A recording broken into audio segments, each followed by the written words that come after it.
Covid గురించి భయపడాల్సిన అవసరం లేదు, కానీ అప్రమత్తత అవసరం. అందుకే ఈరోజు ఏపీ ప్రభుత్వం అన్ని జిల్లాల్లో కూడా ప్రధాన కేంద్రాల్లో కోవిడ్కి సంబంధించి ముందుగానే ఐసోలేషన్ వార్డులు ఏర్పాటు చేస్తున్నారు. వైజాగ్లో మనం ఉన్నాం.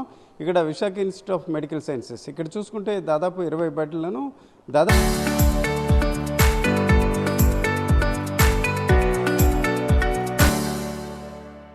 ఒక 20 రోజుల క్రితమే సిద్ధం చేశారు. అయితే నిజానికి కోవిడ్ లక్షణాలు వీటిని ఏర్పాటు చేసినప్పుడు ఎవరికీ లేదు. అయితే అన్ఎక్స్పెక్టెడ్గా ఇప్పుడు ఈరోజు చూసుకుంటే విశాఖలోని వన్ టౌన్ ఏరియాకి చెందిన ఒక వ్యక్తిలో మాత్రం కోవిడ్ లక్షణాలు గుర్తించారు. అతనికి హోమ్ ఐసోలేషన్లో ఉంచారు.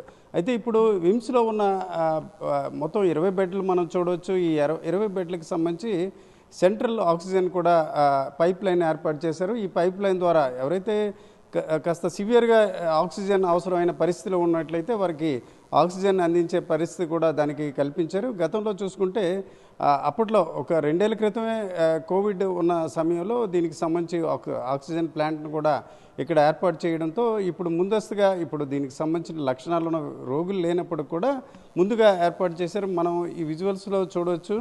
దీనికి సంబంధించి ఏదైతే ప్రాథమికంగా అవసరమైన మందులన్నీ కూడా ఈరోజు సిద్ధం చేశారు.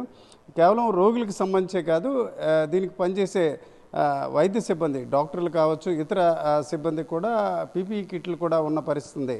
మొత్తానికి చూసుకుంటే కోవిడ్ అయితే ప్రస్తుతానికి దాని ఎక్కువగా తీవ్రంగా భయపడాల్సిన పరిస్థితి లేనప్పుడు కూడా దేశంలో చాలా ప్రాంతాల్లో అక్కడక్కడ కూడా ఈ లక్షణాలు ఉన్న దశలో ఎవరైతే సీరియస్నెస్ అయినట్లయితే వారికి వైద్యం ఆసుపత్రిలో అందించాలనే క్రమంలో దీనికి సంబంధించి ఏర్పాటు చేశారు. మనం ఇక్కడ చూడొచ్చు. అంటే ఇమీడియట్గా ఎవరైనా ఒక పేషెంట్ వచ్చినట్లయితే అవసరమైన బెడ్ ఏర్పాటు చేయడమే కాకుండా మందులు కూడా సిద్ధం చేశారు. అట్లాగే విమ్స్ డైరెక్టర్తో మనం మన్మథరావు గారు కూడా దాంతో మాట్లాడడం జరిగింది.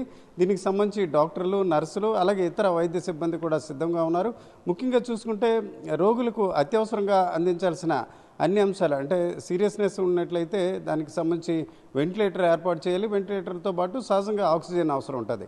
ఇవన్నీ కూడా ఈరోజు విమ్స్లో అందుబాటులో ఉండడంతో అన్ని రకాల ఏర్పాట్లు, అంటే దాదాపుగా ఒక 15 రోజుల క్రితమే వీటిని సిద్ధంగా ఉన్న పరిస్థితి. ప్రస్తుతానికైతే ఉత్తరాంధ్రలో ఈ కోవిడ్కి సంబంధించి భయం లేదు. అయితే ముందస్తు అప్రమత్తతలో భాగంగా వీటన్నిటి కూడా విమ్స్లో 20 బెడ్లను కూడా సిద్ధం చేసిన వాతావరణం మనకి కనిపిస్తుంది.